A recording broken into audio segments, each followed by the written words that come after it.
Good morning, students. Let us pass on to the next unit, that is Unit 5, Tax Deduction at Source, that is TDS, and Tax Collected at Source. So, first we can discuss about Tax Deducted at Source, TDS. According to Section 51, in normal cases, tax is collected from the recipient of goods and services.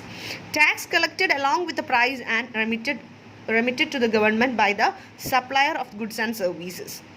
So normal കേസസിൽ tax നമ്മൾ recipient ആണ് pay ചെയ്യുന്നത്. ആരാണ് goods വാങ്ങുന്നത് ആ വ്യക്തിയാണ് tax payment ചെയ്യുന്നത്. അപ്പോൾ എങ്ങനെയാണെന്ന് വെച്ചാൽ സപ്ലയർ പ്രൈസ് പ്ലസ് ടാക്സ് ഇയാളിൽ നിന്ന് ഈടാക്കുകയും ഈ ടാക്സ് ഗവൺമെൻറ്റിലേക്ക് അടക്കുകയും ചെയ്യും. ഇതാണ് നോർമൽ പ്രൊസീജിയർ. പക്ഷേ ചില കേസസിൽ however in certain cases the person who makes payment to the supplier has to deduct tax at source and pay the same to the government. അപ്പോൾ ചില സാഹചര്യങ്ങളിൽ ഈ അടക്കുന്ന റെസിപ്പിയൻറ്റിന് ഒരു ഓപ്ഷൻ ഉണ്ട്. എന്താണ്? ഡിഡക്റ്റ് ടാക്സ് ഡിഡക്റ്റ് ചെയ്യാനായിട്ട് സാധിക്കും.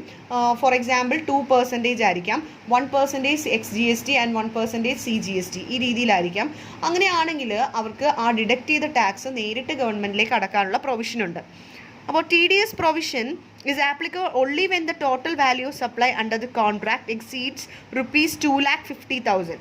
അതായത് ഈ ഒരു സാഹചര്യം നിലനിൽക്കുന്നത് ടോട്ടൽ ട്രാൻസാക്ഷൻ വാല്യൂ എന്ന് പറയുന്നത് 250,000 മുകളിൽ പോവുകയാണെങ്കിൽ മാത്രമാണ് ഈ ഒരു ഓപ്ഷൻ ഇത്തരത്തിലുള്ള ആളുകൾക്ക് ലഭിക്കുകയുള്ളൂ. അപ്പോൾ ഏതൊക്കെ പേഴ്സൺസ് ആണ് ഇങ്ങനെ ടാക്സ് ഡിഡക്ഷൻ അറ്റ് സോഴ്സിന് ലയബിൾ ആയിട്ടുള്ളത്, അല്ലെങ്കിൽ ഏതൊക്കെ ആളുകൾക്കാണ് ടാക്സ് ഡിഡക്ഷൻ ബാധ്യത ഉള്ളത് എന്ന് നോക്കാം. അതിൽ ഫസ്റ്റ് വൺ ആണ് department or establishment of central or state ഗവൺമെൻറ്റോ സെൻട്രൽ ഗവൺമെൻറ്റിൻ്റെയോ എന്തെങ്കിലും ഒരു എസ്റ്റാബ്ലിഷ്മെൻറ്റ് അവർക്ക് ഇതുപോലുള്ള TDS ഡിഡക്റ്റ് ചെയ്യേണ്ടതായിട്ടുണ്ട്. ഡിഡക്റ്റ് ചെയ്തതിന് ശേഷം ഈ പെർസെൻറ്റേജ് ഓഫ് ടാക്സ് നേരിട്ട് ഗവൺമെൻറ്റിലേക്ക് അടക്കണം. Then local authority, local body, corporate അല്ലെങ്കിൽ ലോക്കലായിട്ട് ആരാണോ കാര്യങ്ങൾ ചെയ്യുന്നത്, അതായത് പബ്ലിക് യൂട്ടിലിറ്റിക്ക് വേണ്ടിയിട്ട് ലോക്കൽ സർവീസസ് നടക്കുന്ന വ്യക്തികൾക്ക് ഇതുപോലുള്ള കാര്യങ്ങളിൽ ആ പേഴ്സൺസും ഇതുപോലെ ലയബിൾ ആണ് എന്തിന്? TDSന്. നെക്സ്റ്റ് ഇസ് ഗവൺമെൻറ് ഏജൻസീസ്, ഗവൺമെൻറ്റിന് വേണ്ടിയിട്ട് പ്രവർത്തിക്കുന്ന ഏജൻസീസ്, അവർക്കും TDSന് അർഹതയുണ്ട്, അല്ലെങ്കിൽ TDSന് ലയബിലിറ്റി ഉണ്ട്. അവരും ഇതുപോലെയുള്ള TDS ഡിഡക്റ്റ് ചെയ്യണം. Next is persons notified by the government on recommendation of GST council. GST കൗൺസിലിൻ്റെ റെക്കമെൻഡേഷൻസ് പ്രകാരമുള്ള ഏതെങ്കിലും വ്യക്തികളുണ്ടെങ്കിൽ അവരും എന്ത് തന്നെയാണ്?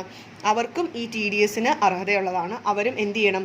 ഇത് നമ്മൾ സപ്ലയേഴ്സിൻ്റെ അടുത്ത് നിന്ന് നമ്മൾ ടാക്സ് അടക്കുമ്പോൾ ഒരു സർട്ടൺ പെർസെൻറ്റേജ് TDS എന്ന് പറഞ്ഞ് കുറച്ച് ബാക്കി മാത്രമേ നമ്മൾ എന്ത് ചെയ്യുന്നുള്ളൂ? സപ്ലയർക്ക് അയക്കുന്നുള്ളൂ. ആ കുറച്ച എമൗണ്ട് നമ്മൾ നേരിട്ട് ഗവൺമെൻറ്റിലേക്ക് അടക്കുന്നു. അതാണ് TDS. No deduction shall be made if the location of the supplier and the place of the supply is in the state or union territory which is different from the state or union territory of registered recipient. ഇത്തരത്തിലുള്ള TDS deductions ഒരിക്കലും നമുക്ക് കൊടുക്കാനായിട്ട് സാധിക്കില്ല. എപ്പോഴാണ്? when the location of the supplier and the place of the supply is in a state, ഒരു സ്റ്റേറ്റിലാണ്. അതായത് Inter state സപ്ലൈസിന് TDS ഉണ്ടാവില്ല എന്നാണ് പറയുന്നത്. അതായത് സപ്ലയറിൻ്റെ സ്റ്റേറ്റും അതുപോലെ തന്നെ റെസിപ്പിയൻ്റെ സ്റ്റേറ്റും ഡിഫറെൻറ്റ് സ്റ്റേറ്റ്സ് ആണെങ്കിൽ, which means inter state transactions ആണെങ്കിൽ അവിടെ TDS നമുക്ക് കൊടുക്കാൻ സാധിക്കില്ല. For the purpose of TDS the value of supply shall be taken as the amount in the invoice excluding tax. അപ്പോൾ ടാക്സ് ഉൾപ്പെടുത്താതെ അല്ലെങ്കിൽ ടാക്സ് കൂട്ടാതെ ആ ഒറിജിനൽ എമൗണ്ട്, അതിൻ്റെ വാല്യൂ എത്രയാണ്, ആ ഇൻവോയ്സിലുള്ള ഒറിജിനൽ വാല്യൂ എത്രയാണ്, അതിലാണ് നമ്മൾ TDS ഡിഡക്ഷൻ ചെയ്യുന്നത്. അപ്പോൾ ടാക്സും കൂടി ഇൻക്ലൂഡഡ് ആയിട്ടുള്ളതിലല്ല നമ്മൾ ഡിഡക്ഷൻ ചെയ്യുന്നത്. ഇൻവോയ്സ് പ്രൈസിലാണ് നമ്മൾ എന്ത് ചെയ്യുന്നത്? ഡിഡക്ഷൻ ചെയ്യുന്നത്. Next is TDS certificate. The amount deducted as tax should be paid to the government by the deductor within 10 days after the end of the month. അപ്പോൾ ഇങ്ങനെ ഡിഡക്റ്റ് ചെയ്ത amount ഗവൺമെൻറ്റിലേക്ക് നേരിട്ട് ആരാണോ ഡിഡക്റ്റ് ചെയ്തത്, who is deducting the tax which is deduct ചെയ്യുന്ന tax deduct ചെയ്യുന്നവരെ പറയുന്നതാണ് tax ഡിഡക്റ്റർ. ആ വ്യക്തി 10 ദിവസത്തിനുള്ളിൽ, ആ മാസം അവസാനിക്കുന്ന 10 ദിവസത്തിനുള്ളിൽ എന്ത് ചെയ്തിരിക്കുക? Tax അടച്ചിരിക്കണം. The deductor shall furnish to the deductee a certificate mentioning therein the value of contract and rate of deduction, amount deducted, amount paid to the government, and such other particulars. Here there is two persons, that is deductor and deductee. ഡിഡക്റ്റർ ആരാണെന്ന് ഞാൻ പറഞ്ഞു. ഡിഡക്റ്റർ എന്ന് പറഞ്ഞാൽ tax deduct ചെയ്യാനായിട്ട് അർഹതയുള്ള വ്യക്തി, liability ഉള്ള വ്യക്തിയാണ് ടാക്സ് ഡിഡക്റ്റർ. അപ്പോൾ ഡിഡക്റ്റി ആരാണ്? ഡിഡക്റ്റി മീൻസ് സപ്ലയർ ആണ്. സപ്ലയറിൽ നിന്നാണ് നമ്മൾ ടാക്സ് ഈ ഡിഡക്ഷന് ഈടാക്കുന്നത്. അപ്പോൾ സപ്ലയർ ആണ് ഡിഡക്റ്റി.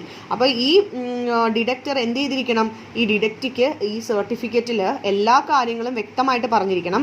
എത്ര രൂപയായിരുന്നു കോൺട്രാക്ട് വാല്യൂ, എത്രയാണ് ഡിഡക്റ്റ് ചെയ്തിരിക്കുന്നത്, അതിൽ എത്ര രൂപയാണ് ഗവൺമെൻറ്റിലേക്ക് അടക്കുന്നത്, അങ്ങനെയുള്ള എല്ലാ പെർട്ടിക്കുലേഴ്സും ഡിഡക്റ്റിക്ക് കൊടുത്തിരിക്കണം.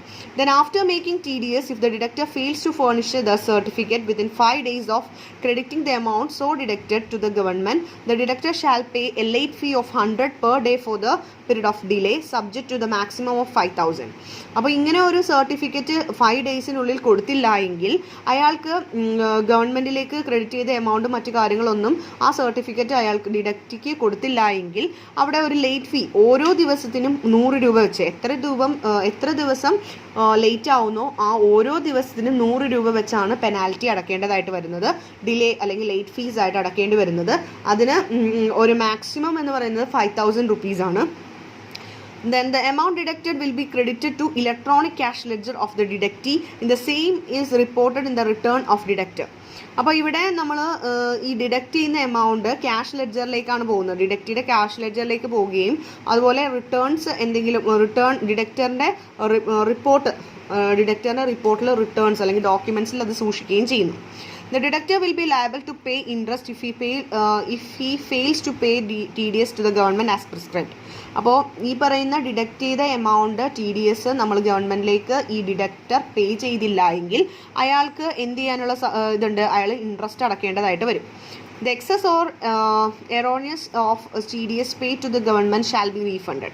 ഇനി എന്തെങ്കിലും എക്സസ് ആയിട്ട് TDS പേ ചെയ്തിട്ടുണ്ടെങ്കിൽ, ഗവൺമെൻറ്റിലേക്ക് പേ ചെയ്തിട്ടുണ്ടെങ്കിൽ, അല്ലെങ്കിൽ എന്തെങ്കിലും എറർ സംഭവിച്ചുകൊണ്ട് പേയ്മെൻറ്റ് നടക്കാതെ പോയിട്ടുണ്ടെങ്കിൽ, ഇങ്ങനെയുള്ള 2 സാഹചര്യത്തിലും അയാൾക്ക് റീഫണ്ട് ചെയ്യുന്നതായിരിക്കും. No refund to the deductor shall be granted if the amount deducted has been credited to electronic cash ledger of deductee. ഇനി ഡിഡക്റ്റിയുടെ ഇലക്ട്രോണിക് ക്യാഷ് ലെഡ്ജറിലേക്ക് എന്ത് ചെയ്തിട്ടില്ലെങ്കിൽ ഇലക്ട്രോണിക് ക്യാഷ് ലെഡ്ജറിലേക്ക് ഡിഡക്റ്റിയുടെ പേയ്മെൻറ്റ് ഓൾറെഡി ക്രെഡിറ്റ് ചെയ്തിട്ടുണ്ടെങ്കിൽ പിന്നീട് നമുക്കതിൽ തിരുത്താനോ അല്ലെങ്കിൽ റീഫണ്ട് ചെയ്യാനോ സാധിക്കില്ല. അതാണ് TDS സർട്ടിഫിക്കറ്റ്. അപ്പോൾ അത്ര ഇമ്പോർട്ടൻ്റ് ആണ് TDS സർട്ടിഫിക്കറ്റ്. ഇത്രയുമാണ് ഡോക്ടർ ഫിലിപ്പിൻ്റെ ബുക്കിലുള്ളത്. വളരെ ക്ലിയർ ആയിട്ട് പറയുന്നുണ്ട്. നമ്മുടെ ടെക്സ്റ്റിൽ പറയുന്നുണ്ട് ഈ കാര്യങ്ങളൊക്കെ തന്നെയാണ്. അതിൽ ഒബ്ജക്റ്റീവ്സ് ഓഫ് TDS ആണ് നമുക്ക് നമ്മുടെ ടെക്സ്റ്റിൽ പുതിയതായിട്ടുള്ളത്. വേറെ പ്രത്യേകിച്ചൊന്നുമില്ല. അപ്പോൾ ഒബ്ജക്റ്റീവ്സ് ഓഫ് TDS എന്താണെന്ന് നോക്കാം. എന്താണ് TDSൻ്റെ ഉദ്ദേശം? To enable the salaried people to pay the tax as they earn every month.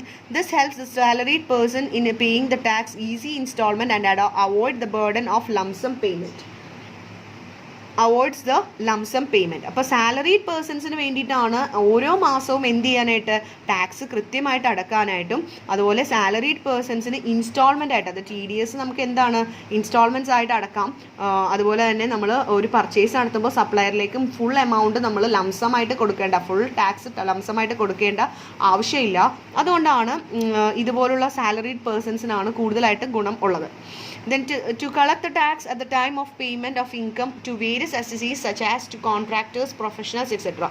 Contractors, professional ഇവർക്കൊക്കെ എന്ത് ചെയ്യാനായിട്ടാണ് ഇൻകം പേയ്മെൻറ്റ് അസസ്മെൻറ്റ് ചെയ്തതിന് ശേഷം ഇൻകം പേയ്മെൻറ്റ് നടത്താനായിട്ട് ഇത് വളരെ ഈസിയാണ്.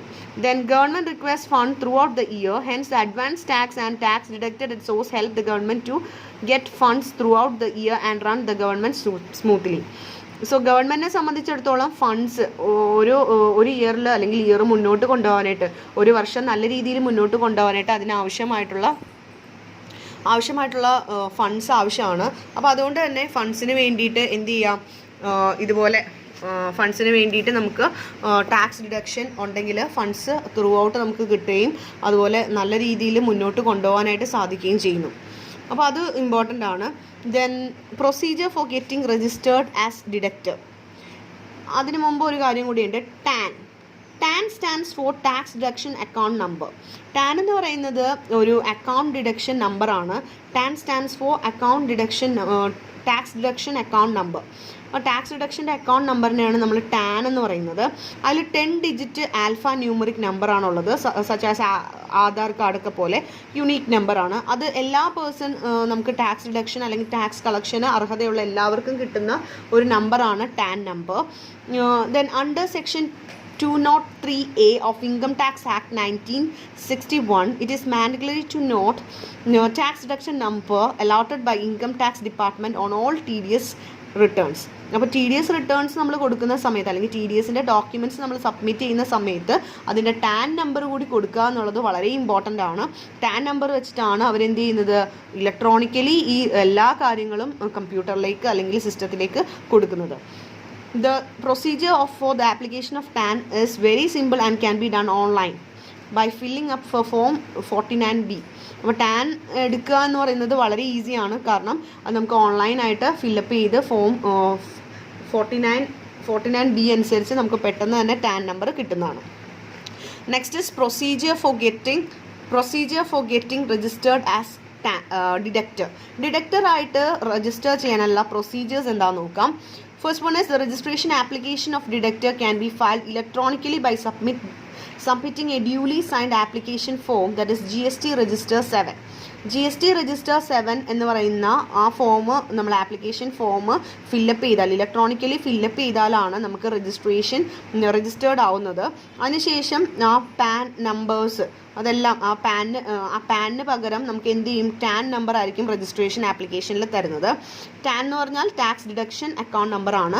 അതിൽ നമുക്ക് ഇൻകം ടാക്സ് ആക്ട് അനുസരിച്ച് വളരെ നിർബന്ധമുള്ള കാര്യമാണ് എന്ത്, ടാൻ നമ്പർ. രജിസ്ട്രേഷന് ശേഷം ആ ടാൻ നമ്പർ കിട്ടുക എന്നുള്ളത് വളരെ ഇമ്പോർട്ടൻ്റ് ആണ്. The documents required while getting registered as tax deductor includes applicants as valid TAN. ഒരു വാലിഡ് ടാൻ നമ്പർ ഉണ്ടാവണം, അല്ലെങ്കിൽ അതിന് ഒരു മൊബൈൽ നമ്പർ ഉണ്ടാവണം, അതുപോലെ ആപ്ലിക്കൻറ്റിന് ഒരു ഇമെയിൽ ID ഉണ്ടാവണം. Then applicant must have prescribed documents and information of all mandatory fields of required for registration. Registration ആവശ്യമായിട്ടുള്ള ആ എല്ലാ ഫീൽഡ്സും നമുക്കറിയാം, ഓരോന്ന് നെയിം, ഓക്യുപ്പേഷൻ, അങ്ങനെ എന്തെങ്കിലുമൊക്കെ ഉണ്ടാവുമല്ലോ. ആ എല്ലാ ഫീൽഡ്സും നിർബന്ധമായിട്ട് ഫില്ല് ചെയ്യേണ്ട ഫീൽഡ്സ് എല്ലാം തന്നെ നിർബന്ധമായിട്ട് രജിസ്ട്രേഷൻ്റെ സമയത്ത് അതിന് ആവശ്യമായിട്ടുള്ള പ്രിസ്ക്രൈബ് ഡോക്യുമെൻറ്റ്സ് നമ്മുടെ കയ്യിലുണ്ടാവണം.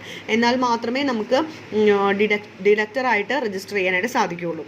There must be a place of business for the applicant. ആപ്ലിക്കൻറ്റിന് ഒരു പ്ലേസ് ഉണ്ടാവണം, ബിസിനസ് പ്ലേസ് ഉണ്ടാവണം. അതിന് there must be an authorized signatory of applicant with the valid details.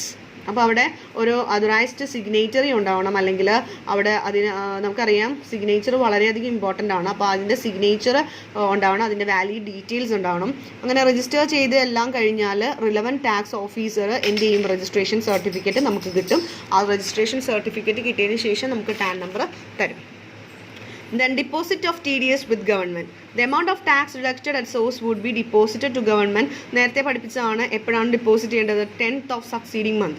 അടുത്ത മാസം 10ാം തീയതിക്ക് മുമ്പ് എന്ത് ചെയ്യുക, അവിടെ ഡിപ്പോസിറ്റ് ചെയ്യുക. ഇനി അത് ഡിപ്പോസിറ്റ് ചെയ്യാൻ പറ്റില്ലെങ്കിൽ അവർക്ക് ഇൻട്രസ്റ്റ് പേ ചെയ്യേണ്ടതായിട്ട് വരും. പിന്നെ TDS സർട്ടിഫിക്കറ്റിനെ കുറിച്ച് നമ്മൾ പഠിച്ചതാണ്. അതുപോലെ തന്നെ അതിലൊരു എക്സാമ്പിൾ ഇവിടെ പറയുന്നുണ്ട്. Suppose a supplier makes a supply worth 1,000 to the recipient and the GST rate is 18% required to be paid. The recipient, while making the payment of 1,000, the supplier shall deduct 1%, that is ₹10 as TDS. അപ്പോൾ ഒരു supply ചെയ്യുന്നുണ്ട്, 1,000 rupees ആണ് റെസിപ്പിയൻറ്റിൽ നിന്ന്, അതിൽ GST 18% പേ ചെയ്യുന്നുണ്ട്. പക്ഷേ ഇങ്ങനെ payment ചെയ്യുമ്പോൾ 1,000 rupeesൽ 1% ഡിഡക്റ്റ് ചെയ്യാനുള്ള TDS ഇയാൾക്കുണ്ട്. അപ്പോൾ അതുകൊണ്ട് തന്നെ 10 രൂപ അയാൾ അതിൽ നിന്ന് ഡിഡക്റ്റ് ചെയ്തു. ബാക്കി അത് നമ്മൾ 18% GSTയിൽ നമ്മൾ എടുക്കില്ല. അപ്പോൾ അവിടെ നമ്മൾ TDS ഡിപ്പോസിറ്റ് ചെയ്യുന്നത് 10th of succeeding monthലായിരിക്കും. TDS deposit ചെയ്തിരുന്ന ഇലക്ട്രോണിക് ക്യാഷ് ലെഡ്ജറിൽ നമ്മൾ സപ്ലയർ ആരാണോ സപ്ലയർ ആ വ്യക്തിയാണ് ഡിഡക്റ്റ്, അയാളുടെ ക്യാഷ് ലെഡ്ജറിലേക്ക് നമുക്ക് അത് ആ പേയ്മെൻറ്റ് നടത്തിയതിൻ്റെ എമൗണ്ട് കൊടുക്കണം. അതുപോലെ തന്നെ ഗവൺമെൻറ്റിലേക്ക് ട്രാൻസാക്ഷൻ മോണിറ്റർ ചെയ്യാനും വെരിഫൈ ചെയ്യാൻ വേണ്ടിയിട്ടും അതിനുള്ള ഡീറ്റെയിൽസ് അല്ലെങ്കിൽ റിട്ടേൺസ് കൊടുക്കാം. ഇനി TDS റിട്ടേൺസ് എന്ന് പറയുന്നത് ഡിഡക്റ്റർ ഫയൽ ചെയ്യേണ്ട റിട്ടേൺസ് ആണ്. അത് ദാറ്റ് ഈസ് GSTR 7 നമ്മൾ കൊടുക്കേണ്ടത്. അത് 10 daysനുള്ളിൽ നമ്മളത് കൊടുത്തിരിക്കണം. അൺരജിസ്റ്റേർഡ് ആണ് സപ്ലയർ, അൺരജിസ്റ്റേർഡ് ആണെങ്കിൽ അയാളുടെ പേര് ആ സപ്ലയറിൻ്റെ പേര്, GSTIN ഇങ്ങനെയൊക്കെ ഉള്ളത് എല്ലാം മെൻഷൻ ചെയ്തിരിക്കണം. അതുപോലെ തന്നെ ഫോം GSTR 7 നമ്മൾ കൊടുക്കുന്നു. അതുപോലെ തന്നെ ഓരോ കാര്യങ്ങളും ഇലക്ട്രോണിക്കലി നമ്മൾ സപ്ലയറിൻ്റെ ഡീറ്റെയിൽസ് കോമൺ പോർട്ടലിലൂടെയും മറ്റു കാര്യങ്ങളിലൂടെയും നമ്മൾ അത് ഫേർണിഷ് ചെയ്തിരിക്കണം. Then next we pass on to the next topic, that is collection of tax at source, that is TCS. TCS is explained in section 52. TCS is explained in section 52. Every electronic commerce operator is not being an agent shall collect an amount not exceeding 1%, that is 0.5% CGST plus 0.5% SGST of net value of taxable supplies made through it by the suppliers for the consideration with the respect to such supplies to be collected by the operator. ഇവിടെ commerce operator ആണ് എന്ത് ചെയ്യാനായിട്ട് അപ്പോൾ അയാൾ agent ആയിരിക്കാൻ പാടില്ല, commerce ഓപ്പറേറ്ററാണ്. നമ്മൾ E commerce operator പഠിപ്പിച്ചപ്പോൾ പറഞ്ഞതാണ് അവർക്ക് TCS, that is tax collected at source എന്നുള്ള അധികാരമുണ്ട്. അപ്പോൾ ഓരോ ട്രാൻസാക്ഷനും അവരെന്ത് ചെയ്യുക, 1% TCS അവരിൽ നിന്ന് കളക്ട് ചെയ്യണം. അപ്പോൾ എന്നിട്ട് എന്ത് ചെയ്യുക, നെറ്റ് വാല്യൂ ഓഫ് ടാക്സബിൾ സപ്ലൈസിൽ നിന്ന് 1% ആണ്. ആ 1% എന്ന് പറയുന്നത് 0.5% CGSTയും 0.5% SGST ആണ്. അപ്പോൾ അതിൽ നിന്നാണ് അതിൽ കൺസിഡറേഷൻ നമ്മൾ കളക്ട് ചെയ്യാനുള്ള അധികാരം സപ്ലയർ അല്ല ഉള്ളത്, ആ ടാക്സ് കളക്ഷനുള്ള അധികാരമുള്ളത് ആ കൊമേഴ്സ് ഓപ്പറേറ്റർക്കാണ്. Government will notify the rate of TDS based recommendation of GST council from time to time. ഓരോ നിശ്ചിത സമയത്തിനുള്ളിൽ അല്ലെങ്കിൽ ഓരോ സമയങ്ങളിൽ എത്രയാണ് TCS എന്നുള്ളത് ഗവൺമെൻറ് നോട്ടിഫൈ ചെയ്യും. അതനുസരിച്ച് വേണം കളക്ട് ചെയ്യാനായിട്ട്. അപ്പോൾ ആരാണ് കൊമേഴ്സ് ഓപ്പറേറ്റർ എന്ന് നമുക്കറിയാം. ഇലക്ട്രോണിക് പ്ലാറ്റ്ഫോം യൂസ് ചെയ്തുകൊണ്ട് സപ്ലയർക്കും കൺസ്യൂമേഴ്സിനെയും ഇൻ്റർമീഡിയറി ആയിട്ട് നിന്നുകൊണ്ട് ഒരു പ്ലാറ്റ്ഫോം ഒരുക്കി ആ ബ്രാൻഡ്സും അതുപോലുള്ള മറ്റെല്ലാ എന്താ പറയുക എല്ലാ പ്രോഡക്ട്സും വിൽക്കാനായിട്ട് ഇടനിലയായി നിൽക്കുന്ന വ്യക്തിയാണ് electronic commerce operator, which means who is operating owns operates and controls electronic platform. ഈ വ്യക്തികൾക്കാണ് ഈ TCSനുള്ള അർഹതയുള്ളത്. Net value of taxable supplies എന്ന് പറഞ്ഞാൽ aggregate value of taxable supply എന്ന് വെച്ചാൽ total value of taxable supplies ആണ് ആ മന്തിൽ അവർ മേക്ക് ചെയ്യുന്ന. അതിലാണ് 1% ഒരു എക്സാമ്പിളായിട്ട് പറഞ്ഞത്. ആ എക്സാമ്പിൾ അത് കളക്ട് ചെയ്യണം ഇവരിൽ നിന്ന്, ആരാണോ റെസിപ്പിയൻ്റ് അവരിൽ നിന്ന് ടാക്സ് കളക്ട് ചെയ്ത് ഗവൺമെൻറ്റിലേക്ക് പേ ചെയ്യണം. അപ്പോൾ അവിടെ മന്ത്ലി സ്റ്റേറ്റ്മെൻറ്റ് ഓഫ് TCS ആണ്. The amount of tax collected in form of TCS shall be paid to the government by the operator within 10 days after the end of the month in which such collection is made. Collection make ചെയ്തതിന് ശേഷം ആ മാസം അവസാനം 10-ാം തീയതിക്കുള്ളിൽ അല്ലെങ്കിൽ 10 days കഴിഞ്ഞിട്ട് ആ മാസം അവസാനിച്ച് പിന്നെ ഒരു 10 ദിവസം കൂടി കഴിഞ്ഞിട്ട് എന്ത് ചെയ്യുക, അത് ഗവൺമെൻറ്റിലേക്ക് അടക്കുക. Every operator who collects the amount shall furnish monthly statement electronically within 10 days after the end of each month. അപ്പോൾ ഇലക്ട്രോണിക് ഓപ്പറേറ്ററിനെ സംബന്ധിച്ചിടത്തോളം അദ്ദേഹത്തിന് മന്ത്ലി സ്റ്റേറ്റ്മെൻറ്റ്സിൽ ഇലക്ട്രോണിക്കലി അതും സബ്മിറ്റ് ചെയ്യണം. ആ സ്റ്റേറ്റ്മെൻറ്റിൽ എന്തൊക്കെ കാര്യങ്ങളുണ്ടാവണം എന്ന് പറഞ്ഞാൽ ഔട്ട്വേർഡ് സപ്ലൈസ് എത്ര ഉണ്ടായിരുന്നു, ഈ മാസത്തെ ഔട്ട്വേർഡ് സപ്ലൈ എത്രയായിരുന്നു, അതുപോലെ തന്നെ ഗുഡ്സ് റിട്ടേൺ ചെയ്തിട്ടുണ്ടെങ്കിൽ അത് എത്രയാണ് അതിൻ്റെ ഡീറ്റെയിൽസ്, പിന്നെ എത്രയാണ് ഡിഡക്ഷൻ ടാക്സ് കളക്റ്റഡ് സോഴ്സ് എത്ര എമൗണ്ട് ഈ മാസം കളക്ട് ചെയ്തു, ഇങ്ങനെയുള്ള കാര്യങ്ങളൊക്കെയാണ് ആ ഡീറ്റെയിൽസ് ഉണ്ടാവേണ്ടത്. If any operator shall furnish monthly statement discovers any omission or incorrect particulars therein shall rectify the same in monthly returns but will be liable to pay interest at the prescribed rate. Such rectification is not allowed if omission or incorrect particulars are discovered as a result of scrutiny, audit, inspection or enforced activity by the tax authorities. ഇനി ഈ ഓപ്പറേറ്ററിന് എന്തെങ്കിലും നമ്മൾ omission എന്തെങ്കിലും വിട്ടുപോവുകയോ അല്ലെങ്കിൽ incorrect ആയിട്ടാണ് ഇത് TCS കൊടുത്തിരിക്കുന്നതെന്ന് നമുക്ക് അത് റെക്ടിഫൈ ചെയ്യാനായിട്ട് സാധിക്കും. മന്ത്ലി റിട്ടേൺസിൻ്റെ ഒപ്പം നമുക്കത് റെക്ടിഫൈ ചെയ്ത് അയാൾക്ക് ഒരു ഇൻട്രസ്റ്റ് പേയ്മെൻറ്റ് നടത്തേണ്ടി വരും. ഇനി അത്തരം റെക്ടിഫിക്കേഷൻ ചെയ്യുന്നത് ഓഡിറ്റിലൂടെയോ അല്ലെങ്കിൽ ഇൻസ്പെക്ഷനിലൂടെയോ അല്ലെങ്കിൽ മറ്റേതെങ്കിലും ഫോഴ്സ്ഡ് ആയിട്ടുള്ള ആക്ടിവിറ്റീസിലൂടെ ടാക്സ് അതോറിറ്റീസ് ആണ് കണ്ടുപിടിക്കുന്നതെങ്കിൽ അയാൾക്ക് അതിനുള്ള പെനാൽറ്റീസ് കൂടുതലായിരിക്കും. അയാൾ സ്വയമേ ചെയ്യുന്നതിനേക്കാൾ കൂടുതൽ പെനാൽറ്റീസ് ആയിരിക്കും ഇവിടെ കിട്ടുന്നത്.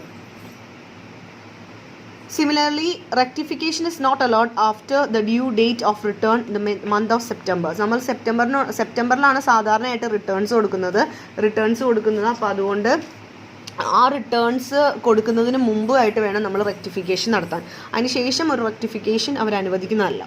Then annual return of TCS. നേരത്തെ പറഞ്ഞതുപോലെ ആനുവൽ റിട്ടേൺസ് നമ്മൾ കൊടുക്കണം. അത് ഇലക്ട്രോണിക്കലി ആണ് നമ്മൾ കൊടുക്കേണ്ടത്. 31st day of December financial ഇയറിലെ 31st ഡേയിലാണ് നമ്മൾ സാധാരണയായിട്ട് TDSൻ്റെ ആനുവൽ റിട്ടേൺസ് കൊടുക്കുന്നത്. ആ ഡീറ്റെയിൽസ് ഒക്കെ തന്നെയാണ് ഉണ്ടാവേണ്ടത്. അതായത് ഔട്ട്വേർഡ് സപ്ലൈ എത്രയായിരുന്നു, അതുപോലെ റിട്ടേൺ ഓഫ് ഗുഡ്സ്, പിന്നെ എമൗണ്ട് കളക്ട് ചെയ്തത്, TCS ആയിട്ട് കളക്ട് ചെയ്ത എമൗണ്ട്, ഇങ്ങനെയുള്ള കാര്യങ്ങൾ. ഇനി other provisions relating to TCS. എന്തൊക്കെയാണ് മറ്റ് പ്രൊവിഷൻസ് നോക്കാം. ഇലക്ട്രോണിക് കൊമേഴ്സ് ഓപ്പറേറ്ററിലൂടെയാണ്, അല്ലെങ്കിൽ ഒരു സപ്ലയർ ഗുഡ്സും സർവീസും ഇലക്ട്രോണിക് കൊമേഴ്സ് ഓപ്പറേറ്ററിലൂടെയാണ് വിൽക്കുന്നതെങ്കിൽ അവിടെ ആ എമൗണ്ട് TCS ഇലക്ട്രോണിക് ഓപ്പറേറ്റർക്ക് കൊടുക്കാനുള്ള എല്ലാ അർഹതയുണ്ട്, അല്ലെങ്കിൽ അത് വാങ്ങാനുള്ള എല്ലാ അർഹതയും കൊമേഴ്സ് ഓപ്പറേറ്റർക്കുണ്ട്. Corresponding credit will be allowed in his electronic cash ledger. അപ്പോൾ ഇലക്ട്രോണിക് ക്യാഷ് ലെഡ്ജറിൽ അതിൻ്റെ ക്രെഡിറ്റ് എമൗണ്ട് കാണിക്കുകയും ചെയ്യും. Then the details of supplies furnished by every operator shall be matched with the corresponding details of outward supply. നമ്മൾ കൊടുക്കുന്ന details അല്ലെങ്കിൽ ഫേണിഷ് ചെയ്യുന്ന commerce operator കൊടുക്കുന്ന ഡീറ്റെയിൽസ് അത് മാച്ച് ചെയ്തിരിക്കണം. എന്തുമായിട്ട്? ഔട്ട്വേർഡ് സപ്ലൈ ആയിട്ട് മാച്ച് ചെയ്തിരിക്കണം. അപ്പോൾ ഇത്രയും 10 ഔട്ട്വേർഡ് സപ്ലൈ ഒരു മാസം നടന്നെങ്കിൽ ആ 10 TDS കളക്റ്റഡ് റേറ്റ് അല്ലെങ്കിൽ TCS കളക്ട് ചെയ്തത് ഉണ്ടാവണം. Next is, when the details of outward supply furnished by the operator do not match with that of the supplier, the discrepancy shall be communicated to both of them. ഇനി outward supply operator എഴുതിയിരിക്കുന്ന outward supply അതുപോലെ തന്നെ അത് സപ്ലയറുമായിട്ട് match ചെയ്യുന്നില്ല എങ്കിൽ എന്താണോ ആ പൊരുത്തക്കേട് അത് അവർ രണ്ടുപേരും കൂടി കമ്മ്യൂണിക്കേറ്റ് ചെയ്ത് അത് റെക്ടിഫൈ ചെയ്യണം. Then the amount of disparity will be not rectified either by the supplier or by the operator shall be added to the output liability of the supplier if the value of output supply is more than the value furnished by the supplier. ഇനി ഈ ഡിസ്പാരൻസി എന്തെങ്കിലും ഉണ്ടെങ്കിൽ അത് നമുക്ക് rectify സപ്ലയറോ അല്ലെങ്കിൽ ഓപ്പറേറ്ററോ അല്ല rectify ചെയ്യുന്നത്, മറിച്ച് അത് ഔട്ട്വേർഡ് ടാക്സ് ലയബിലിറ്റി സപ്ലയറിൻ്റെ ഔട്ട്വേർഡ് ടാക്സ് ലയബിലിറ്റിയോടുകൂടെ ആഡപ്പ് ചെയ്യാണ് ചെയ്യുന്നത് സാധാരണയായിട്ട്. Then the concerned supplier in those outward tax liability, any amount has been added shall be liable to pay the tax along with the interest up to the date of the payment. അപ്പോൾ എന്തെങ്കിലും liabilities output liabilities ഉണ്ടെങ്കിൽ അത് add ചെയ്യുമ്പോൾ അതിൻ്റെ ഇൻട്രസ്റ്റും കൂടി നമ്മൾ കൊടുക്കേണ്ടതായിട്ട് വരും. Any authority not below the rank of deputy commissioner may serve a notice requiring the operator to furnish such details. അപ്പോൾ ഡെപ്യൂട്ടി കമ്മീഷണറിൻ്റെ റാങ്ക് അല്ലെ അതിൽ താഴെ അതിന് മുകളിലുള്ള റാങ്കിലുള്ള ഏതെങ്കിലും അതോറിറ്റി ഉള്ള ഒരു വ്യക്തിയായിരിക്കും ഇതുപോലുള്ള നോട്ടീസ് നൽകുന്നത്. എന്തിനു വേണ്ടിയിട്ടാണെന്ന് വെച്ചാൽ ആ പീരീഡിൽ ഉള്ള സപ്ലൈസ് എഫക്റ്റ് ചെയ്തിട്ടുണ്ടെങ്കിൽ അതിൻ്റെ ഡീറ്റെയിൽസ് കൊടുക്കാനും, സ്റ്റോക്ക് ഇനി എത്ര സ്റ്റോക്ക് സപ്ലയറിൻ്റെ കയ്യിലുണ്ട്, അതുപോലെ ഗോഡൗൺ വെയർ ഹൗസ് അതൊക്കെ അതിലൊക്കെ എത്ര സ്റ്റോക്ക് അവൈലബിൾ ആണ്, എങ്ങനെയാണ് ഓപ്പറേറ്റർ ഇത് മാനേജ് ചെയ്യുന്നത്, ഇങ്ങനെയുള്ള കാര്യങ്ങളുടെ ഡീറ്റെയിൽസ് ആണ് കൊടുക്കേണ്ടത്. The operator will be liable to furnish the required information within 15 working days. 15 working ഡേയ്സിനുള്ളിൽ ഇത്തരത്തിൽ ഒരു നോട്ടീസ് കിട്ടുകയാണെങ്കിൽ അതിനെക്കുറിച്ചുള്ള ഡീറ്റെയിൽസ് കൊടുക്കാൻ ബാധ്യസ്ഥനാണ്. ആ റിക്വയർസ് കൊടുത്തതിന് ശേഷം എന്തെങ്കിലും ലയബിലിറ്റീസ് വരുത്തിയിട്ടുണ്ടെങ്കിൽ ആ ലയബിലിറ്റീസിന് ഒരു പെനാൽറ്റി ഉണ്ടാവും. ആ പെനാൽറ്റി അടക്കണം. 25,000 റുപ്പീസ് ആയിരിക്കും ചിലപ്പോൾ. അത് 25,000 റുപ്പീസാണ് മാക്സിമം, അതിന് ഉള്ളിൽ അടക്കണം. അത്രയും വരാം.